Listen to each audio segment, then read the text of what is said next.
যাই হোক, আজকে সংস্কৃত পরীক্ষা হয়ে গেল এবং আমি অত্যন্ত খুব খুশি আছি যে আমি যেমনভাবে তোমাদেরকে সাজেশনটা দিয়েছিলাম খুব শর্ট করে, তেমনভাবেই এসছে। এবং আজকে এই মুহূর্তে আমি তোমাদের এমসিকিউ এবং এসএকিউগুলোকে রেডি করলাম, দিয়ে তোমাদের সেই উত্তরটা আমি বলে দিচ্ছি। তার সঙ্গে সঙ্গে আমি ব্যাকরণ পার্টটাকে মৌখিকভাবে আলোচনা করে দিচ্ছি। দেখো, প্রথমেই এমসিকিউতে যেটা এসছে, আর্যাবর্ত বর্ণনম গদ্যাংশটি নলচম্পু কোন উচ্ছ্বাসের অন্তর্গত? এটা হচ্ছে প্রথম উচ্ছ্বাস, তোমরা দেখতে পাচ্ছ হাইলাইট করা আছে। স্ফুরপ্রবাদ কোন শাস্ত্রের অন্তর্গত? ব্যাকরণ শাস্ত্রের। অলিপর্বার ভাই কে? কশ্যপ। খুব সোজা সোজা প্রশ্ন এসছে। পরবর্তী দেখো, বিংশতি দয়ম শব্দের অর্থ কি? বিংশতি দয় অর্থাৎ 40। শ্রীকৃষ্ণ কাকে উপদেশ দিয়েছেন? শ্রীকৃষ্ণ উপদেশ দিয়েছেন কাকে? তোমরা ভালো করে জানো, অর্জুনকে উপদেশ দিয়েছিলেন। ত্রিলোকে কার কোনো কর্তব্য কর্ম নেই? শ্রীকৃষ্ণের, অর্থাৎ বি দাগ নাম্বার হবে অ্যান্সারটা, কৃষ্ণ। তারপরে চলে আসছি আমরা পাহি কৃপাময়ী মামা জ্ঞানম। এখানে পাহি শব্দের অর্থ কি? পাহি শব্দের অর্থ হচ্ছে এখানে রক্ষা করা। তারপরে হচ্ছে কোন পদটি গঙ্গার সম্বোধন নয়?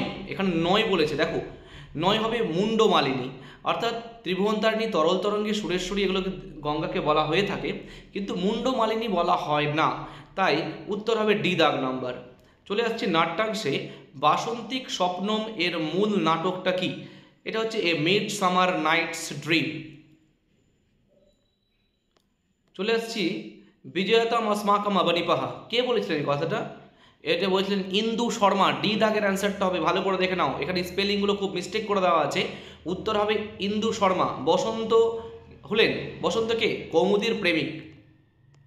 নাটকের শেষে নেপথ্যে কি শোনা গিয়েছিল? মৃদঙ্গধ্বনি শোনা গিয়েছিল। চলে আসছি আমরা গীত গোবিন্দম হলো একটি গীতিকাব্য। চরক সংহিতা গ্রন্থের বর্ণনীয় বিষয় কি? চরক সংহিতার বিষয় হচ্ছে চিকিৎসা বিজ্ঞান। ড্যাশ দশগীতিকা সূত্রের লেখক আর্যভট্ট হবে অ্যান্সার। চলে আসছি তারপরে পূর্ণ বাক্যে উত্তর লেখো, অর্থাৎ এসে কিউ। গদ্যাংশ থেকে আছে আর্যাবর্তের মানুষ কাকে উপহাস করে? স্বর্গের দেবতাদেরকে উপহাস করেছিল। বনগতা গুহা পাঠ্যাংশ থেকে অশ্বের দুটি প্রতিশব্দ লেখো, হয় এবং সপ্তয়।